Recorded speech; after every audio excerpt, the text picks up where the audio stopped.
Okay, welcome back to Higher Density Living, part 2 of uncovering your innate tendency towards service to others. DEUX. Doy? Is that how you say it in French, part 2? Duh. Yeah, duh. Yeah. Deux, trois, quatre, cinq, six. All right. There you go. Look at you. You're just throwing it out there. You just brought something up, and I'm amazed. I'm amazed by you. You have taken a life turn, and you have cut chewing cold turkey. Tobacco. Yeah, usually I do that even on air because it's just a bad habit. I don't give a fuck. So yeah, it's not a big deal. It's an addiction. A tobacco addiction is what it is. But I was having a meditation the other day because I do this like specific meditation. It helps me. I go to like a higher sanctum, a sanctuary that I built, like kind of in the sky, and I go there, and then my higher self comes in, and we hang out and talk. Sometimes he comes in like a cloak. Love that. He has like cool costumes. Yeah, that's really cool. So, and we have conversations. And so one of the conversations was the other day, and maybe I'm turning schizophrenic, I don't know, but you're questioning it. Yeah, so you're questioning it, so it's fine. So, my higher self said to me, so this is schizophrenic. Am my I higher schizo? self said to me, it said, what are things that you do on a daily basis that you're not acting in your higher self? And instantly, the chewing tobacco came to my head. The chewing tobacco was like, I used to drink beer every day, and I stopped that. So now when we just go out and I'll usually have 2 beers, whatever. Sure. Not a big deal. Yeah, 10% IPAs. And then, 10% IPAs, 2 of them I'm fucking 22 ounces. I'm gone. Can I get a boot? Yeah, exactly. I only have one, but it's those big glass, those Steins. The Germans want to drink beer, thank God. They do. So that question was, and so then I begin to look at the things that I do daily. And I begin to say, what are things that I can eliminate that are blockages or things that I need to learn from? So that was one of them. And I'm like, how can I break free from this addiction that I've had since I was 18 years old? That's a long time. I'm How 50. old are you? You're 50. Yeah. That's a long time. From 18 to 50, yeah. And it's so funny because the concern that I had, because fear always pops up with me, the question that I asked my higher self was, how do I handle the cravings? Like, that's all, that was the only thing I was worried about is like, laying in bed at night, watching Netflix or whatever. And then I'm like, I want to put a chew in, just relax and just chill. Or I'm going fishing, perfect, like nature's. Like, I need to go pick up a log. Copenhagen. Yeah, just perfect. Yeah. So it's like, how do I get past the cravings? And this was really interesting. What is a craving? So then, because my higher self always used to ask me questions back when I ask questions to it, which is funny because it makes you, and we'll talk about this because this is in the lesson, it makes you want to think. Like, I always hate it when people, and you're this way at work too, you're the same way I am. It's lazy to ask me a question when you haven't done the research beforehand. 100%. That gets me. Yeah. So it's like, why are you asking the question when you could have done the research, looked it up, and then, because I get this all the time, especially with the people that I work with, that they want to, so I have to correct it constantly. Like, you're just being lazy right now, and you're wanting me to do the work for you. So, and I'm not, I could do the research, but it's your responsibility to do that. That's why I pay you. So is the craving a crutch? The craving is me not believing, and I'm going to use, maybe there's a better word. I know you don't like that word, but me not believing in who I truly am. And I feel like I need something external, whether it's a relationship, whether it's chew, whether it's a job, title, whatever it may be. I need something external for me in that moment to feel perfect and okay. So I'm replacing chew to say, this makes me feel good. Oh, so it's almost like you don't have enough inside of you for total self-satisfaction? In the moment. In the moment? Yes. So you have to grab something else. What are you trying to say about creation and nature then? Is that not good enough for you? Yes. Everything that allows you to exist, is that not good enough, Jason? Yes, there we go. I'm not trying to hound you. I'm just saying. No, I think that's perfect.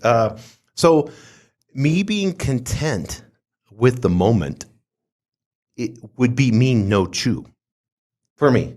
Yeah. So me being content in the moment would me not running worry loops in my head. That was another thing that worry loop. Like where I'm just worrying all the time or thinking of like, well, if this happens, I need to do this. And if this happens, then I should do this. And like trying to predict the future, which is impossible. Right. So, and this goes right into our lesson today. Congratulations, by the way. Oh, yeah. Thank you. Yeah. So now it's on the air. I've told you, everybody. So, can't be a hypocrite. You can't be a hypocrite. Yeah, exactly. So perpetual self-questioning, but not self-doubting. People peg me for this a lot, where I question a ton. And they think that I may be doubting their abilities. Yeah. Or their intelligence. Right.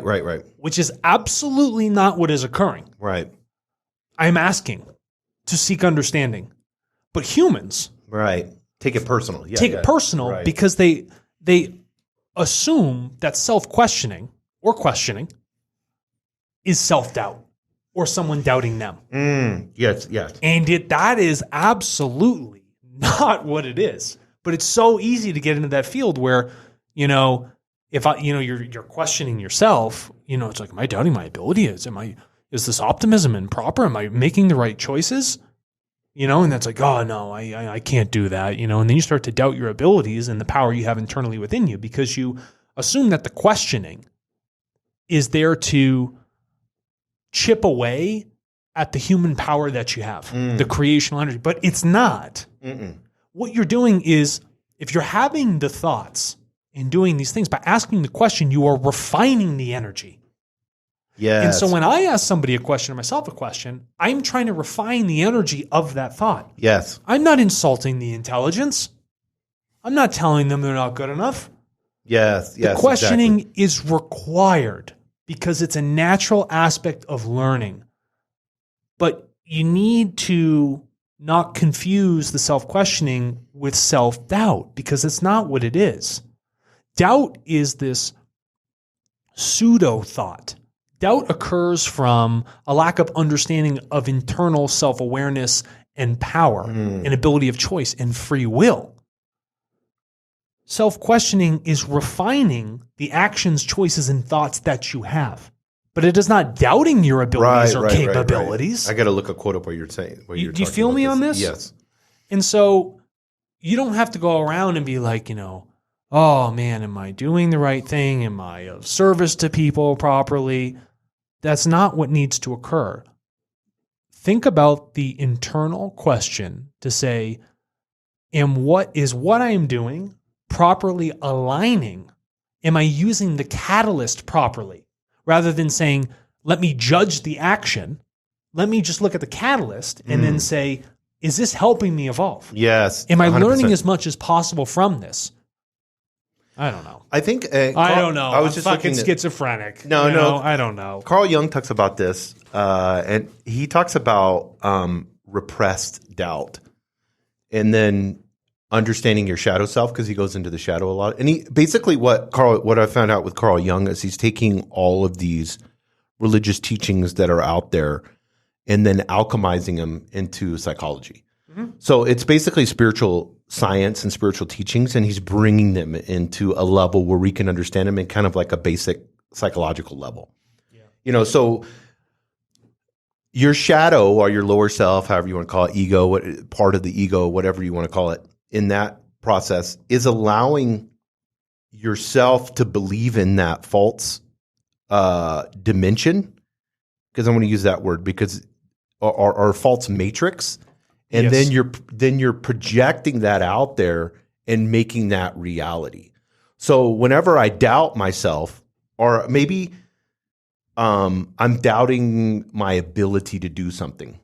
So whenever I doubt myself or doubt my ability to do something, I'm in turn like being codependent with my shadow self or with my lower self, and then believing in that self, that lower self, and then allowing that to dictate my thoughts and actions, if that makes sense. Makes total sense. So if you call the bullshit out, which you said earlier, like calling the bullshit out, and you say, hey, this is an assumption that I have that is wrong. So and that's what I do. It's like, well, that I use an affirmation that I love. It's like, that's not real. So I'll get a thought or something. I'm like, that's not real. No. It's not real. Like it's that's not reality. Carries no permanent value, nothing about it. Yeah, it's not real. And because you you have self-questioning, your intentions are naturally genuine. Yes. Yeah. So you don't have to doubt what is going on here about any process. Right. Because you're already trying to do so much internal work and learning. That's great. So don't question if you're doing enough. Have the handful of light, like Ross said. You don't need to continue to reach for more, say, is my service or capability, is it maximized, like all these things. No. You're already doing exactly what needs to happen to its fullest extent.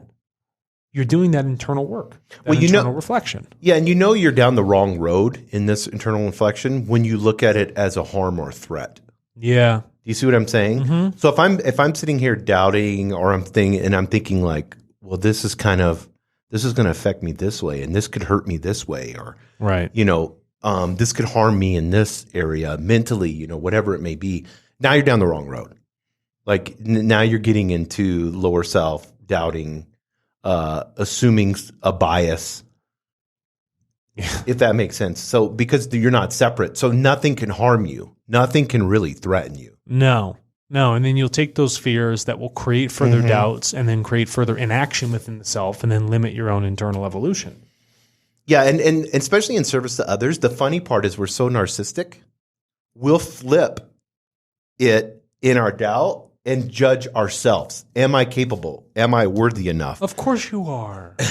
So then you're like, I have no connection to source because this is all about me right now.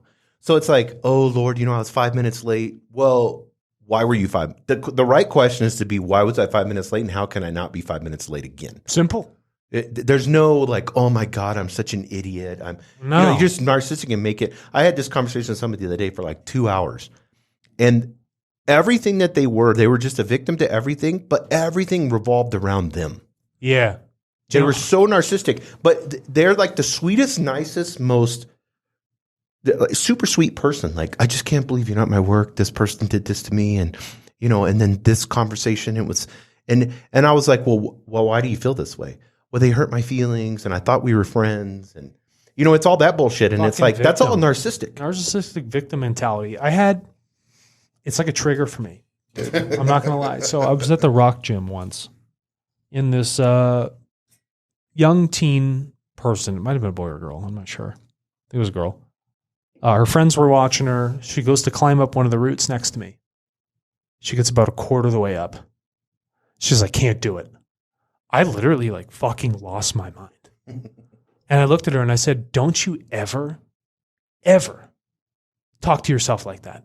That's so good. Yes. I said, there's no reason for you when you are getting started with this at such a young age to begin to limit yourself in mentality and physicality with what is going on here. I said, you will hinder so much of your life if you think like that. And I said, promise me you will never do that again. She says, I promise I will never say anything like that again. She fucking climbed right up that wall after. That's so awesome. And it's like when people say, I can't do math. I can't learn a new language. What are you fucking talking about?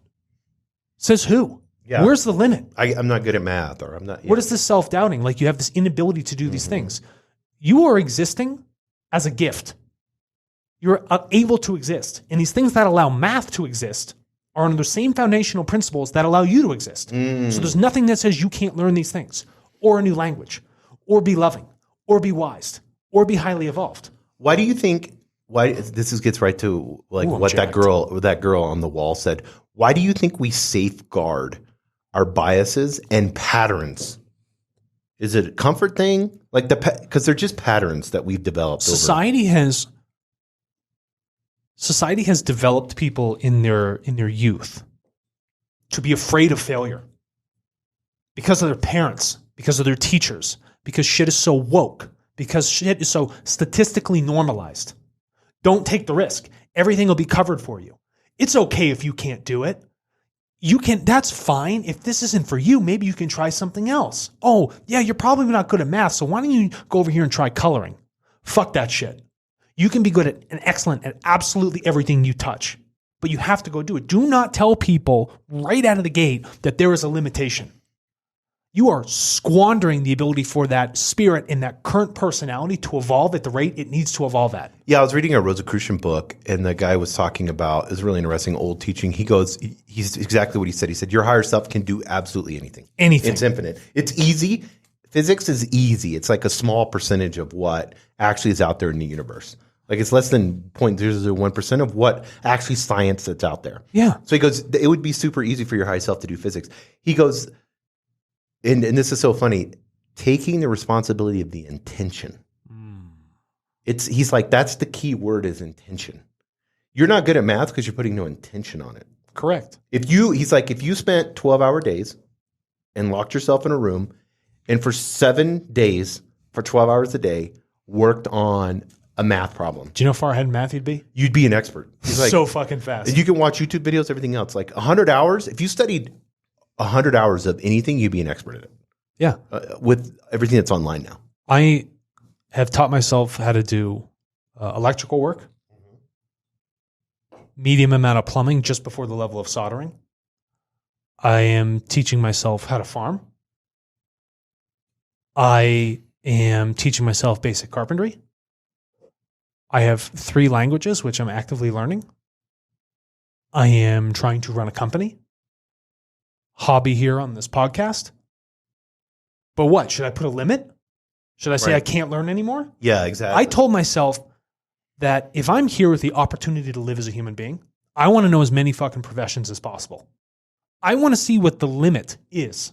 I don't want to be told what it is. Right, I just want to know how far I can get in the limited amount of time I have as a human being.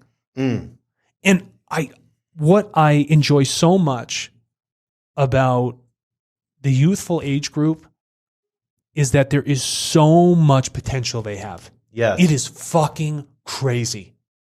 And when I see these broken, spineless fucking human beings teaching these kids, telling them what their limitations are, or parents that call themselves fucking parents but limit that child's ability to truly evolve, that's fucking crucifying. Yes, it is. That's a fucking sin right there.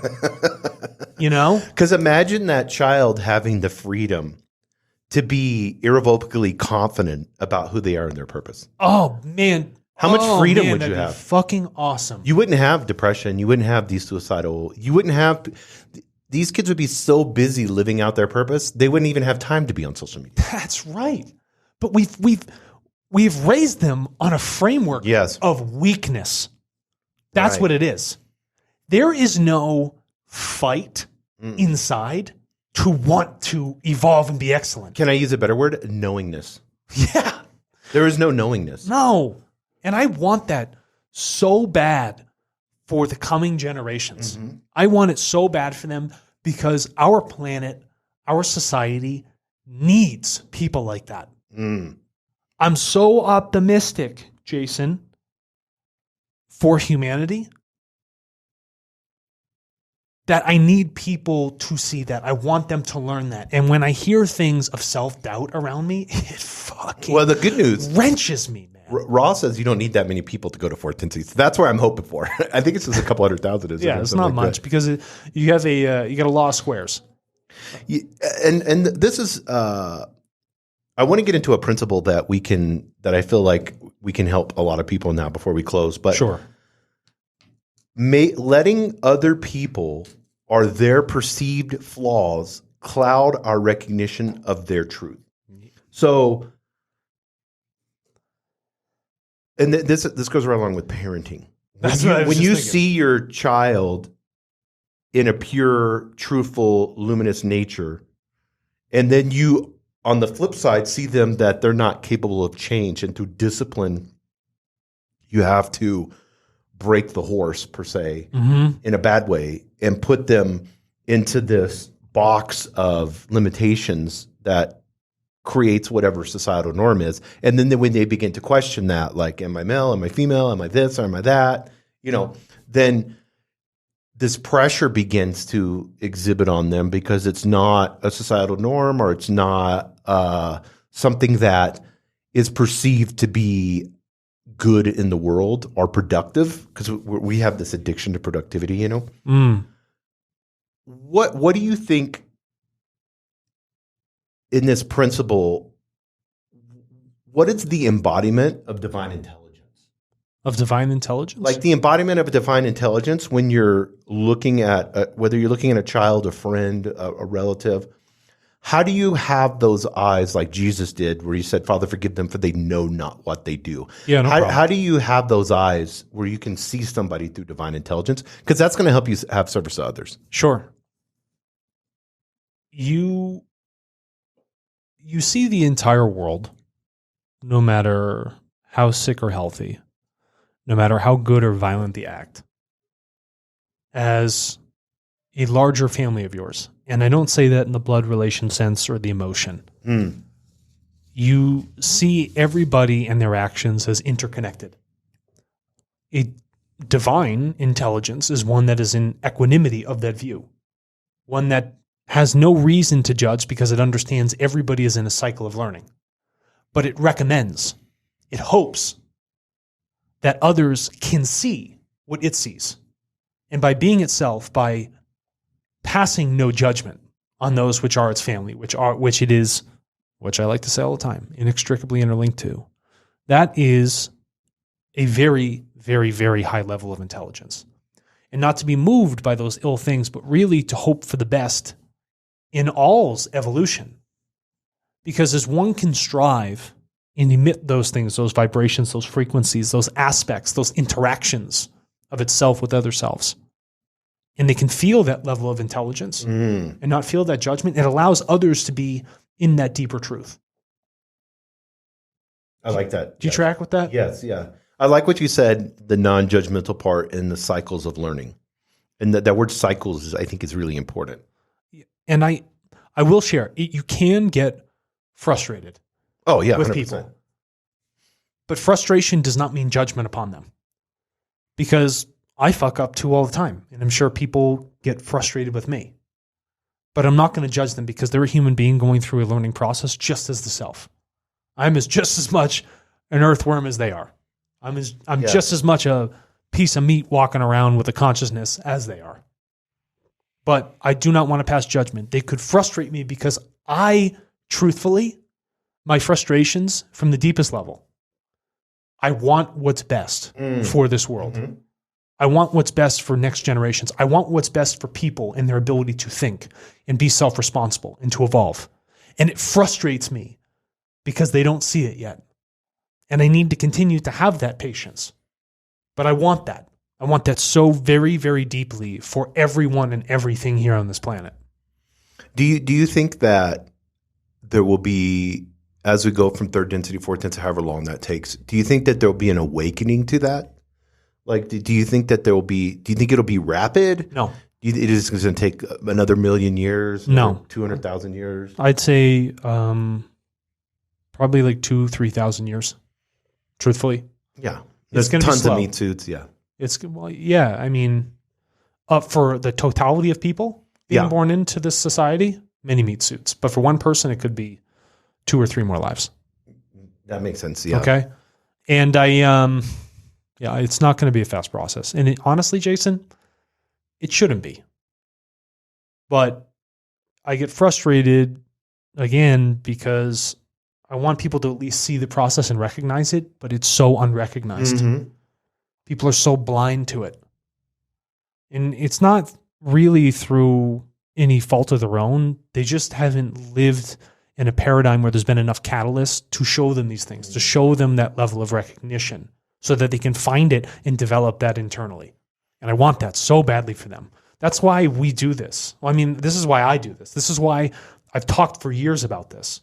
This is why I try to practice. This is why I try to put so many of these principles and so many things into everything that I do. This is why it's such a fucking deep level. I can't stop.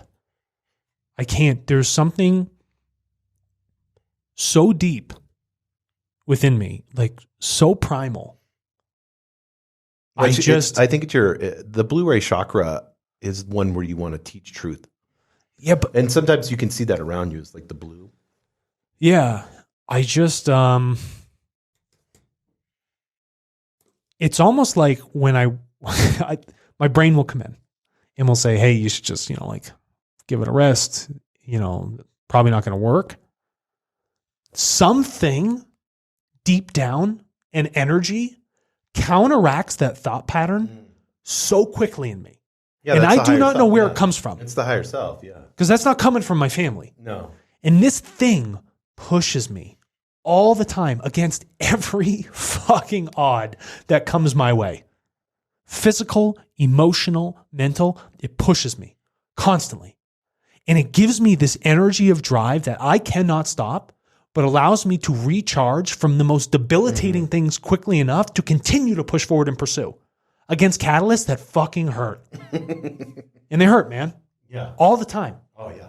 But I push, and I do not know where it comes from. Well, I think that's where success comes from is that ability to be able to push and continually push for years and years and years. That's where, that's the only way. I don't know how else to do it. There's no, like you always look at like overnight success, and they always say it took 10 years to make that overnight success. That's really what it is. But people don't see the 10 years. They only see like, oh, 1 minute you weren't famous, and then the next minute you were. Right. Our artists, they don't become famous after they're dead, Yeah. which is horrific. They live like a horrific life for their. So I'm going to do 3 questions in clothing. We'll kind of do rapid fire on these. So I'm going to give you the question that these are self-aware questions you should ask yourself, and then you can give me quick commentary, and we'll go to these 3. Sure. This will be fun. First question to ask yourself: what does my smaller self gain from being of service? These are like tricky questions to be. So smaller self, like material. My ego, yeah, to ask yourself in a situation so that you can pull out where the ego's trying to sneak in on this act of service. Yeah, it allows you to equalize unloving, unwise thoughts. And that's probably the greatest benefit to the ego, and know how to balance it, because it can quickly get out of balance and start to drive a lot of your, forward-facing material thoughts and actions. Yes. And it will take the driver's seat. But if you can do these service to self things that help manage this ego, the smaller self, and not give it so much power that is unneeded, it helps you with the equanimity of it and finding that balance and being a little bit more pure in the actions which you're taking. So I want to get personal on this next question with you, and you could be macro on this, but I want you to visualize it, feel it, and embody it. When I ask you this question, then I want you to tell me an answer from you personally. Okay. Is that cool? How does your most limitless and expanded version of being of service feel?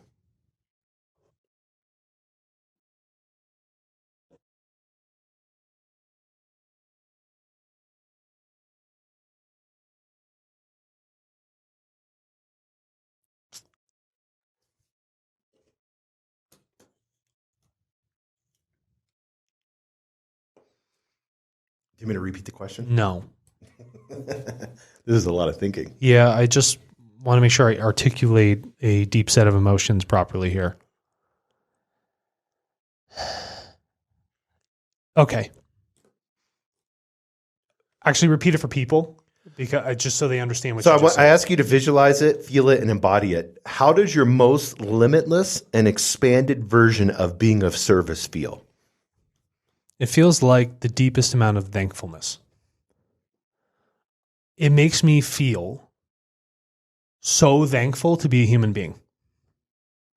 Not a rock, not an animal, not a tree, not anything else, but a human being here at this moment. At the deepest level, I am so thankful to be able to do these things, to feel these things, to have these experiences as a human and share them with others. And I think it's so incredible that everything I do has an effect on everybody else in the most indirect manner.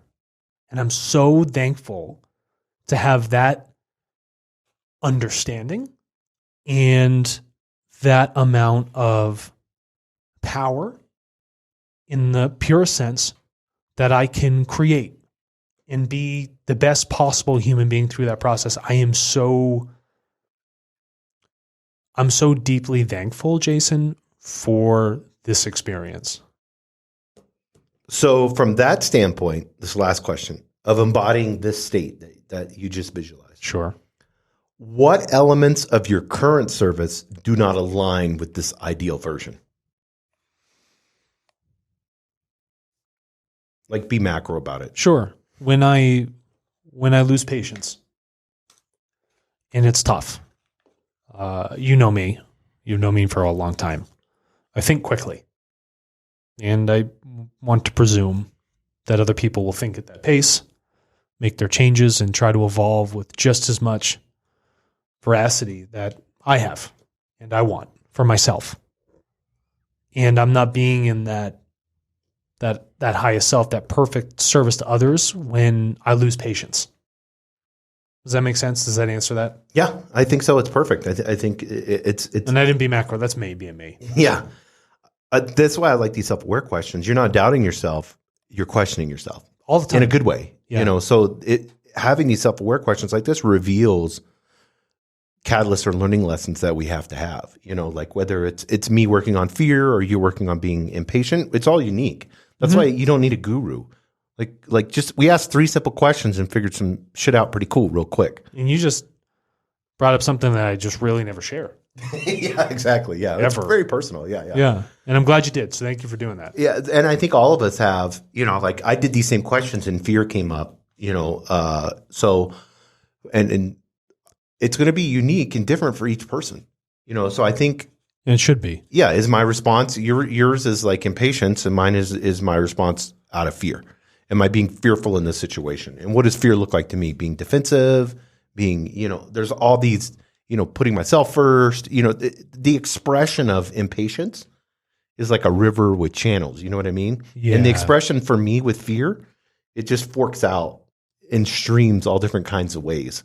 So catching those, that's me being of service to others is by me aligning with myself, operating in, operating in that blue ray. Yeah. And I mean green, because that's fourth density. Mm-hmm.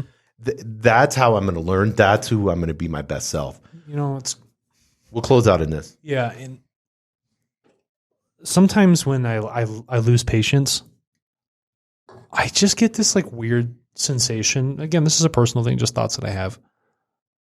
That like, I've already gone through this process before. And sometimes I feel like I've taken a step back to help. And it frustrates me. I see what you're saying. So you're actually being impatient to yourself. Because you're like, I've done this before many times. Why is this taking so long? Yeah. And why is this so hard? Or yeah, like in the context of, say, for instance, I'm a person who's adamant about reincarnation. I just feel like that I know some things pretty well, and I become frustrated through a lack of patience, even though that's a function of choice. That when you've done these things and it can feel recursive, and they're not being seen, and it's not improving at a rate which one hopes for because of a lack of patience. But that may take tons of meat suits. I understand that. That's the hard part. But it's like, what can I do here and now? Yeah, I'll tell you. So it's like if I make a presentation for work, and I've been making the same presentation for years, but I always have to go back to it and repeat it. But then sometimes if I don't see an outcome directly, I become frustrated and impatient because I'm not recognizing it. Yeah, it's the outcome. Yes, I get it. And so just assume for a moment that, you've done something before and you take a step back, say to come hang out here again on this planet. Yeah. Something about me has this a deeper level of impatience and a moderate frustration for things that don't get seen because I truly care. And when it doesn't materialize, not for myself, but for others, like you hope for them, it just kind of fucking sucks. And it feels like there's a stagnation which doesn't need to be there. Do you feel like it's a search for significance? No. Within the individual? No. I don't. It's not even, it's not an ego thing. It's not me wanting my name to be known. You don't know the guy who, or the woman who's laying the road. You never do. But it allows you to get from one city to the next. Oh yeah, 100%. In some instances, safely. And imagine like you always come back to continue to lay road for people. And you want them to drive safely, but they still have road rage. They still crash into one another. Well, if you create the road, you've created an avenue for people to get robbed. Yeah, because now you're going to have people that are going to prey on people that use the road. No, I know. And you see what I mean? It's just free will. No, I know. And then you come to do a task, and then I find myself, frustrated, right? Because of this level of impatience, because the maximum which we are here to try and achieve, and there's just a lack of striving for it. And it becomes exhausting at some points when you're like, why? Sometimes I feel like, why am I doing it again? And then that feeling, that deeper impulse in me neutralizes that thought in the most beneficial way, turns it positive, and reinvigorates me with that deep primordial energy to keep putting road down. Does that make sense? Yeah. So this is a very deep thought. It's yeah. So the road that you're putting down, is it? So the impatience comes from you're not putting enough road down fast enough. No, it's the reflection of how people are viewing the road. Where does the impatience come into that? It's how they're using it. It's how they're using it. Okay, that makes sense. Okay, you've offered an avenue for transit, which is ignored in its safety, ignored in its value, and you do it every single fucking time. Well, I mean, it doesn't go well for people that lay roads.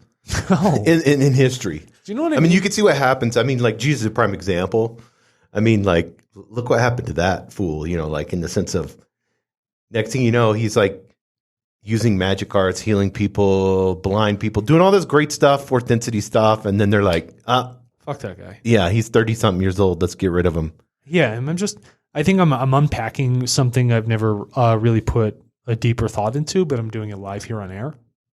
Yeah, for me, because I've had this struggle too, not as much as probably as much as you, because I have my other things. But I always go back to the parable that Jesus said about sowing seeds. And he used farm things, and you're doing that right now. So cool. So when you throw the seed on the ground, he said some of the seed is going to be fertile, and you're gonna throw the seed down the ground, because they used to just spread it like this, in a big sack, and they would take the seeds and just go like this. He goes, some of the seed is going to land on fertile ground and grow, and then he said some of it's going to grow, and then weeds are going to come and choke it out. Sure. And then the other parts, it's going to go on fallow ground where the seed is just going to nothing's going to happen. But he said at the end, he goes, you guys keep thinking about all of the process of the seed that you're throwing out. He goes, the responsibility is just throw the seed out. How it lands is the universe's responsibility. Our job is just to throw seed out. I know this, and this is my point, bro. And imagine you're always doing it. But there's instead of the fruit you want to bear, you get more weeds and fallow ground. Consistently. Or you're focused on that's the one bad comment in YouTube. We get 100 comments and it's the one, and you focus on the one, but you don't see the 99 others of great job, appreciate this. Yeah. I had somebody, tell us how much the podcast changed their life the other day. You don't focus on those. You focus on the one idiot that's I hate your bald head, Jason, or whatever, So it's a tendency for us to focus on the negative when in actuality, and you gave the answer to this, in your higher self has tremendous amounts of gratitude. Huge. Yeah. When I said visualize what's the limitless and expanded version of being of service, you said gratitude. When you're focused on the road, that's ingratitude. You know what I mean? Sure. It's the opposite of it. Yeah, and I think just it's materially exhausting. That's all. Where a limitless version of you having freedom and feeling great Yeah. is just you full of gratitude. Sure. Yeah. That's Just correct. laying road and full of gratitude. You're Yeah. just like whistle while you work. You know? Yeah. No, exactly. Just whipping seeds. Just fucking and paving. You know what I mean? Yeah. Yeah. Don't even think about it. Just No, I just want making a to. road. I want to unpack it. So it's like you come back. I love this. Come back to do a job, and it's just like fucking. Hey, how many more times we doing this job until people figure it out? I think by unpacking and doing self-inquiry, we can see our self-centered motives and the strategy of the smaller self based on the knowingness of the higher self. And so I think that's why it's so important not to doubt yourself, but to question yourself. And that's kind of why I wanted to go over this. It's almost like the spirit and its wisdom. No, yeah, I'm laughing because it's got to be true. Knows how painful life can be. Mm-hmm. But it's almost like it's laughing at the fact that it's like, just think about how much you get to learn and how painful those catalysts will be so that you can refine the best fucking wisdom out of it. You are squeezing every fucking drop out of that piece of citrus. Mm-hmm. You know what I mean? And it laughs about it. Yeah, especially if you're truly learning. Dude, I'm glad I shared it, and thank you people for listening. I know we're 40 minutes into this, but and I appreciate you seriously like asking me that so I could talk about it. I've never really talked about that. Yeah, that's awesome. I love it. Thank you. All right, everybody. See you later.